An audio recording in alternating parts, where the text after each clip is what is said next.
Selamat datang di channel Trading for Better Life. Selain video ini, kami juga mengupload satu video pada jam 8 malam nanti akan menganalisa saham BBNI untuk melihat bagaimana potensi setelah stock split.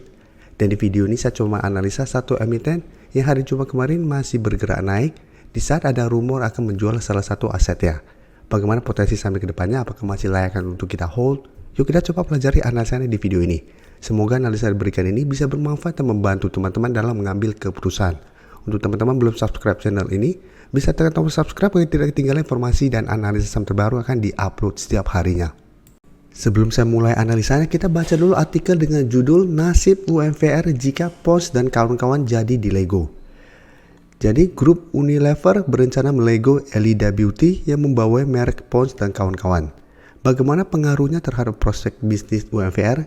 Jadi memang ada rencana dari UMVR pusat untuk menjual Elida Beauty yang bakal berdampak terhadap loyalty entitas asal Eropa ini dan rawan berimbas terhadap UMVR Indonesia. Dan penjualan ini sendiri merupakan bagian dari rencana UMVR untuk memperbaiki margin bisnisnya. Persero diekspektasikan terus mempertimbangkan penjualan aset-aset portfolio yang dipandang kurang signifikan demi meningkatkan kas dan mengurangi resiko inefisiensi bisnis. Tapi UMVR, Morgan Stanley, dan Evercore masih menolak untuk berkomentar. Jadi ini masih rumor. Sekarang kita lihat secara teknikal dulu. Jika kita perhatikan UMVR hari Jumat kemarin masih naik 3% lebih ke 3.800. Jadi secara pergerakan dalam beberapa bulan terakhir ini UMVR memang mulai bergerak sideways. Jadi sebelumnya memang bergerak sangat downtrend dari sekitar 4.000-an sempat menyentuh 3.500. Dan sempat rebound tapi mencoba untuk break garis EMA 50 ternyata gagal break dan mulai turun kembali. Jadi untuk UMVR memang saat ini masih menarik untuk dipantau karena jika kita perhatikan mulai terbentuk high low di daerah sini. Sini udah mulai terbentuk. Tapi apabila masih gagal break garis EMA 50, cara tren masih akan sideways. Jadi UMVR bisa masuk ke watchlist tapi entry apabila memang UMVR berhasil break garis EMA 50. Apabila berhasil break, maka ada potensi untuk lanjut naik menuju zona 4000 sampai 4050 atau dekat dengan garis EMA 50 di sekitar 4070. Dan apabila berhasil break, secara pergerakan UMVR akan mulai membaik, sudah tidak downtrend walaupun memang masih belum terkonfirmasi uptrend karena memang masih ada garis EMA 150. Dan jika kita perhatikan di broker summary, kenaikan 3% lebih kemarin masih ada akumulasi dengan jumlah lumayan besar. Asing yang satu minggu terakhir ini keluar hari Jumat kembali masuk akumulasi. Jadi UMVR walaupun naik 3% lebih secara teknikal saat ini masih belum oke, masih belum aman karena masih harus terkonfirmasi break garis EMA 50. Tapi bisa kita pantau apabila minggu depan terkonfirmasi break, menurut saya masih menarik untuk coba entry dengan target di harga 4.000 untuk trading jangka pendek. Atau hold saja terus selama garis EMA 50 saat ini harga 3.770 tidak terlewati. Dan sekarang kita akan coba lihat saham lain yang jika kita perhatikan Inco juga hari Jumat kemarin naik 3% lebih ke 5.525. Tapi secara pergerakan Inco juga masih bergerak sangat downtrend.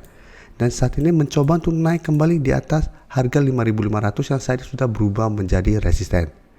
Jadi belum sempat Inco turun mengetes 5.300, baru di sekitar 5.350 Inco mulai bangkit. Tapi ingat ini belum terkonfirmasi break. Apabila minggu depan masih gagal naik di atas 5.500, Inco masih berpotensi untuk kembali turun menuju 5.300 yang saat ini masih berupa supportnya. Dan jika kita lihat di sini, Inco asing 1 minggu atau 2 minggu terakhir ini sudah mulai masuk akumulasi walaupun secara pergerakan masih downtrend. Dan jika kita lihat di broker summary hari Jumat kemarin ini terlihat masih ada akumulasi pada kenaikan 3%-nya. Jadi Inco apabila teman-teman ingin coba spekulatif buy, menurut saya masih bisa coba pantau entry apabila memang Inco minggu depan berhasil bertahan di atas 5.500. Jadi apabila terkonfirmasi break 5.500, harga 5.500 akan berubah menjadi support dan secara pergerakan Inco ada potensi untuk mulai mencoba bangkit dari downtrendnya. Jadi ada potensi untuk mulai terbentuk high low dengan target jangka pendek itu di 5.800. Dan ingat karena secara trend ini masih downtrend dan masih berada jauh di bawah garis EMA 50 dan 150, pertimbangan hanya untuk swing trade. Jadi apabila berhasil break 5.500, tapi pada saat mengetes 5.800 atau mendekati 5.800 mulai melemah, menurut saya pertimbangkan untuk take profit. Karena memang secara pergerakan ini belum aman selama masih gagal naik di atas garis EMA 50. Jadi bisa saja ini hanya technical rebound sementara, saya tuh masih melanjutkan downtrendnya.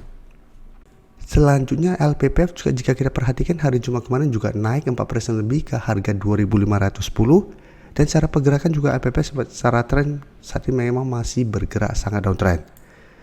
Satu minggu ini sempat naik mengetes resistensi sekitar 2.550, gagal break mulai melemah, tapi masih bisa bertahan di sekitar 2.400. Hari Jumat kemarin rebound. Jadi secara pergerakan untuk tren jangka menengah LPP masih downtrend, jangka pendek mulai sideways dengan resisten terdekat 2.550 dan resisten EMA 50 saat ini di sekitar 2.660. Dan untuk broker summary jika kita perhatikan di sini, kenaikan 4% lebih ini terlihat juga masih ada sedikit akumulasi. Asing yang sebelum distribusi hari Jumat melakukan sedikit akumulasi. Jadi untuk LPP menurut saya juga masih tidak begitu oke. Walaupun ada kenaikan hampir 5%, memang ada akumulasi tapi akumulasinya tidak besar. Dan minggu depan saya lihat memang masih ada potensi untuk mengetes kembali 2.550 sampai 2.600. Tapi ingat apabila ternyata mencoba untuk naik di atas target harga di masih gagal, LPPF masih ada potensi kembali ke 2.400 sampai 2.300 kembali. Nanti apabila teman-teman sudah berhasil dapat di sekitar 2.400, menurut saya pertimbangkan untuk take profit apabila minggu depan LPPF gagal naik melewati 2.550. Apalagi di atasnya masih ada resisten EMA 50 di sekitar 2.670. Dan selanjutnya saya akan coba update lagi saham ADMR yang beberapa hari lalu baru saya analisa. Saat ini jika kita lihat ADMR 2 hari terakhir mencoba untuk bangkit dan naik kembali di atas garis EMA 50 150. Jadi secara pergerakan sebenarnya garis EMA 150 ini belum terkonfirmasi break. Jadi sebelumnya juga saya analisa, saya jelaskan penurunan ini walaupun candle merah karena masih menyentuh garis EMA 150 ini belum terkonfirmasi, masih ada potensi untuk rebound.